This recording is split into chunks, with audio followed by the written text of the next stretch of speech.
Hora de falar dos novos capítulos da Vaza Jato. O ministro do STF, Ricardo Lewandowski, retirou o sigilo das conversas entre procuradores da Operação Lava Jato e o ex-juiz e ex-ministro do governo Bolsonaro, Sérgio Moro.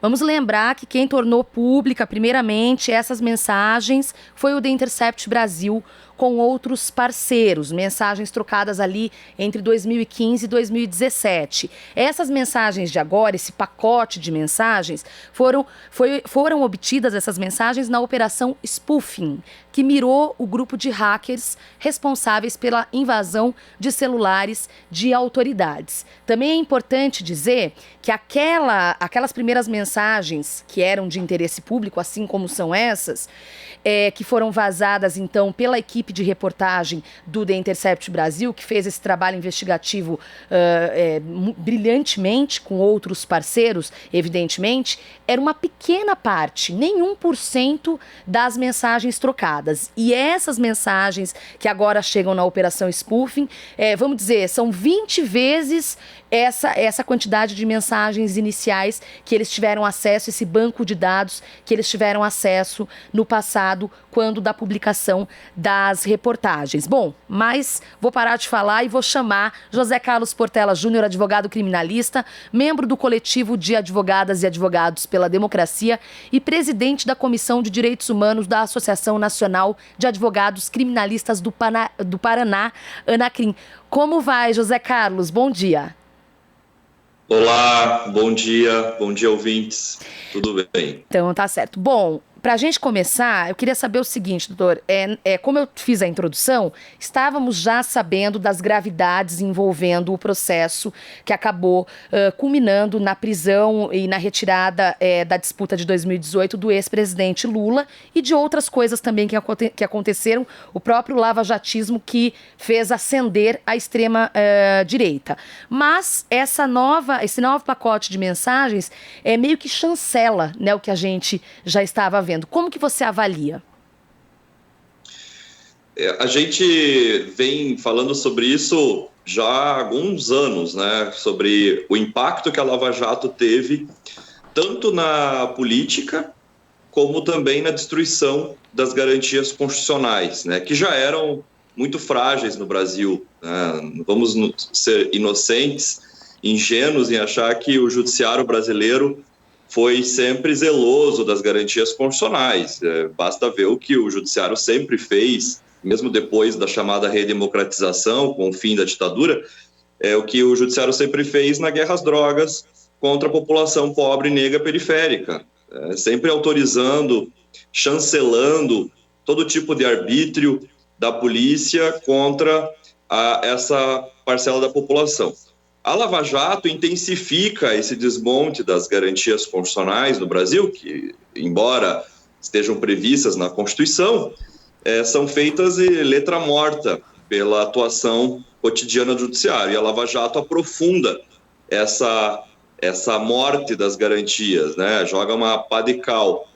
Basta ver que depois da Lava Jato, o STF começou a defender o desmantelamento completo do Estado Democrático de Direito no Brasil. Um exemplo é a questão da prisão em segunda instância, que é proibida pela Constituição Federal antes do trânsito em julgado de uma sentença condenatória definitiva, né? A não ser nos casos de prisão preventiva. Outro exemplo também que eu posso citar, para ficarmos em dois casos, o STF admitindo todo o abuso que o ex-juiz Sérgio Moro cometia na condução dos processos da Lava Jato, especialmente aquele referente ao ex-presidente Lula. Então, o que a gente vê já de longa data é que a Lava Jato ela vem com esta proposta de destruir o pouco que restava de Estado Democrático de Direito no Brasil e ainda lançar o judiciário de maneira sem máscaras, de maneira escancarada no tabuleiro da política. O judiciário como um ator político importante, e eu sempre falei isso em outras entrevistas, o timing da Lava Jato era perfeito para detonar a esquerda brasileira tanto a presidenta Dilma, né, sempre acontecia alguma coisa na Lava Jato que, na sequência, já havia um impacto na política que acabava respingando na presidenta Dilma, na tentativa de derrubá-la do seu cargo, e também quando das eleições da retirada do presidente Lula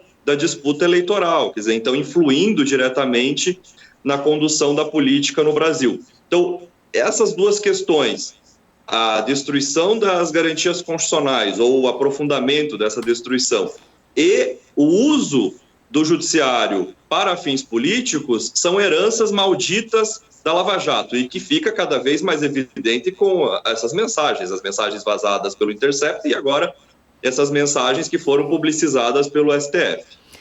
Portela, muita gente, quando fala-se de Lava Jato, como envolvem atores políticos, fica uma coisa muito passional, né? Tem gente que odeia o Lula, tem gente que adora o Lula, enfim.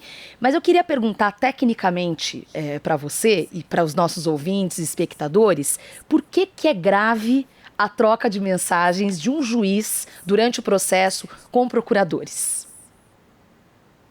Essa é uma coisa, talvez uma das mais graves que pode acontecer num processo, ainda mais um processo criminal, porque o processo criminal está lidando com a liberdade do indivíduo que está sendo julgado naquele processo. Você pega processo da área civil, né, você está lidando com patrimônio, que não significa que também não tenha reflexos importantes na vida pessoal das partes do processo. Mas no processo criminal, o impacto é muito maior, porque afeta a liberdade individual, afeta a dignidade humana do acusado quando ele é taxado de criminoso, né, recebe uma sentença condenatória, é estigmatizado, marginalizado, pode perder emprego, inclusive no caso do presidente Lula, que foi retirado da disputa eleitoral em função do processo criminal. Então veja a gravidade de se responder a um processo criminal. E o processo criminal, ele precisa de uma coisa que é básica, que é a imparcialidade do julgador. Porque cabe ao julgador avaliar as provas produzidas pelas partes, especialmente pela acusação.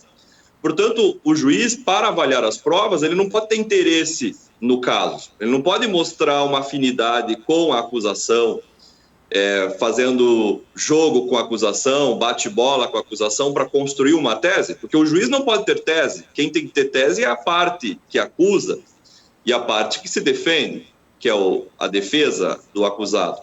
O juiz, então, precisa agir de maneira racional, sem envolver o emocional na análise do processo, para que ele possa, resguardando a sua imparcialidade, avaliar as provas que foram produzidas pela acusação e que possam, eventualmente, infirmar a presunção de inocência do acusado.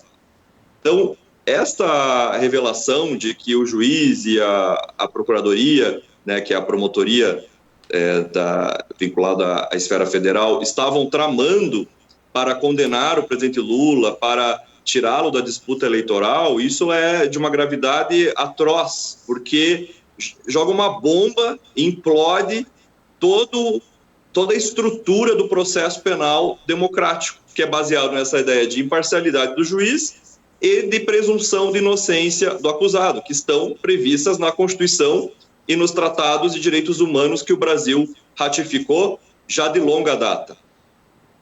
Portela, eu fiquei pensando agora que você falou, é muito complicado. O combate à corrupção, evidentemente, é importante, fundamental, né, para a gente ter, porque a corrupção mata muita gente. Mas a forma com que a Lava Jato foi colocada em primeira suspeição e agora esse flagrante conluio e o uso político da Lava Jato, na sua leitura, futuramente, né, daqui a alguns anos, a gente olhando pelo retrovisor a história, futuras operações de combate à corrupção, você acha que vão ser olhadas com olhos de suspeita por causa desse processo todo?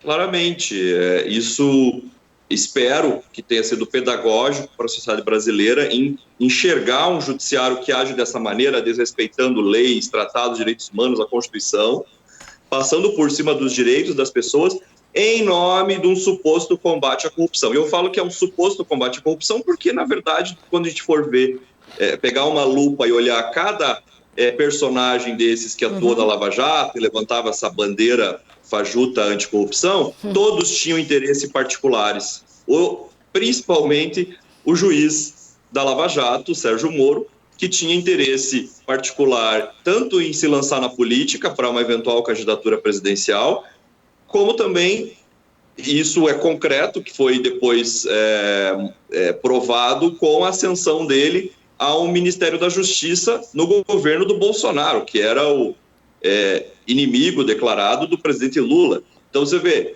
citando um caso, que é o do Sérgio Moro, a gente consegue enxergar que existiam interesses privados, interesses pessoais, que levaram o Sérgio Moro a conduzir a Lava Jato da forma como conduziu. Isso é corrupção.